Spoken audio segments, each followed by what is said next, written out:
ಮನುಷ್ಯರಿಗೇನಾದ್ರೂ ಹೆಚ್ಚು ಕಮ್ಮಿ ಆದ್ರೇನೆ ನೋಡದ ಪರಿಸ್ಥಿತಿ. ಆದರೆ ಮಂಗನಿಗೆ ಸಮಸ್ಯೆ ಆದ ಕೂಡಲೇ ಯುವಕರ ತಂಡವೊಂದು ಸ್ಪಂದಿಸಿದೆ. ಆಸ್ಪತ್ರೆಗೆ ಚಿಕಿತ್ಸೆಗಾಗಿ ಕರೆದುಕೊಂಡು ಹೋಗಿರುವಂತಹ ಘಟನೆ, ಮಾನವೀಯತೆ ಮೆರೆದಿರುವಂತಹ ಪ್ರಕರಣ ಬೆಳಗಾವಿ ಜಿಲ್ಲೆಯ ಹುಕ್ಕೇರಿ ಪಟ್ಟಣದಲ್ಲಿ ಕಂಡುಬಂದಿದೆ.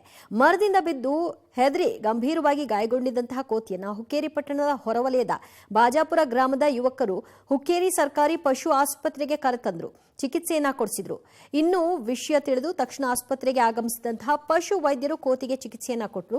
ಚಿಕಿತ್ಸೆಗೆ ಕೋತಿ ಸ್ಪಂದಿಸಿದ್ದು ಚೇತರಿಕೆಯನ್ನ ಕಂಡಿದೆ. ಹೆಚ್ಚಿನ ಚಿಕಿತ್ಸೆಗೆ ಬೇಕಾದರೆ ಬೆಳಗಾವಿಗೆ ತಲುಪಿಸುವುದಾಗಿ ವೈದ್ಯರು ಹೇಳಿದ್ದಾರೆ. ಇನ್ನು ಕೋತಿಗೆ ಚಿಕಿತ್ಸೆ ಕೊಡಿಸಿದ ಯುವಕರ ಕಾರ್ಯಕ್ಕೆ ಸಾರ್ವಜನಿಕರು ಶ್ಲಾಘನೆಯನ್ನ ವ್ಯಕ್ತಪಡಿಸಿದ್ದಾರೆ.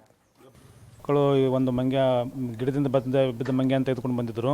ನಮಗೆ ಕಾಲ್ ಮಾಡಿದಾಗ ತ್ವರಿತವಾಗಿ ನಾವು ಬಂದು ಪ್ರಾಥಮಿಕ ಚಿಕಿತ್ಸೆ ನೀಡಿ ಅದಕ್ಕೆ ಉಪಚಾರ ಮಾಡಿದ್ದೇವೆ. ಇನ್ನೊಂದು ಕೆಲ ಗಂಟೆಯಲ್ಲಿ ಅದು ಚೇತರಿಸಿಕೊಳ್ಳುವ ಸಾಧ್ಯತೆ ಇದೆ. ಬೇಕಾದ ಮಧ್ಯಾಹ್ನದಲ್ಲಿ ಮತ್ತೊಂದು 3 ಗಂಟೆಗೆ ತೆಗೆದು ಬಂದರೆ ಅದಕ್ಕೆ ಮತ್ತೊಂದು ಚಿಕಿತ್ಸೆ ಮಾಡಿ ಆ ಮಂಗವನ್ನು ಚಿಕಿತ್ಸೆ ಮಾಡಿ ಚಿಕಿತ್ಸೆ ಮಾಡುತ್ತೇವೆ. ಅದಕ್ಕೇನು ಪ್ರಾಬ್ಲಮ್ ಆಗಿಲ್ಲ. ಮೇಲಿನ ಬಿದ್ದರಿಂದ ಸ್ವಲ್ಪ ಶಾಕ್ ಆಗಿತ್ತು. ಆಮೇಲೆ ಸ್ವಲ್ಪ ಪೆಟ್ಟಾಗಿತ್ತು. ಅದ ಕಾರಣ ಅದಕ್ಕೆ ಈಗ ಪ್ರಥಮ ಚಿಕಿತ್ಸೆ ಕೊಟ್ಟಿದ್ದೇವೆ. ಸ್ವಲ್ಪ ಮಾನಿಟ್ರಿಂಗ್ ಒಂದು 4 ತಾಸು ನೋಡ್ಕೊಂಡ್ರೆ 4 ತಾಸು ನೋಡ್ಕೊಂಡ ಮೇಲೆ ಅದು ಏನಾರು ಆಯ್ತು ಅಂದರೆ ಅದು ಮತ್ತೆ ಮುಂದಿನ ಹೆಚ್ಚಿನ ಚಿಕಿತ್ಸೆ ಬೇಕಾದರೆ ನಮ್ಮ ಸೂಪರ್ ಸ್ಪೆಷಾಲಿಟಿ ಹಾಸ್ಪಿಟಲ್ ಬೆಳಗಾವಿ ಬೇಕಾದ್ರೆ ಕಳಿಸ್ಲಿಕ್ಕೆ ಬರ್ತದೆ. ಆದರೆ ಇಲ್ಲ ಅವ್ರು ಬಂದು ಮಾನವೀಯತೆ ಬಂದು ನಮ್ಮ ಇನ್ನೂ ಕಚೇರಿ ವೇಳೆ ಪ್ರಾರಂಭ ಆಗಲಿದ್ದು ಒಂದು 2 ತಾಸು ಹಿಂದಿನ ಗಂಟೆ ಬಿತ್ತನದ ಅಲ್ಲಿ ಗಿಡದಾಗಿಂದ್ರೆ ನಾ ಮಂಗ್ಯಾದು ಜಗಳಕ್ಕೆ ಹೋಗಿ ಬಿದ್ದು ಡಾಕ್ಟರ್ ಕಡೆ ಬಂದು ಹುಡುಗರೆಲ್ಲ ಕೂಡಿ ಮತ್ತು ನಾ ಕಮ್ಮಿ ಆಗಿತ್ತೆ ಹೇಳಿದರು. 3 ಗಂಟೆಗೆ ಮತ್ತೊಮ್ಮೆ ತರ್ತಾವ.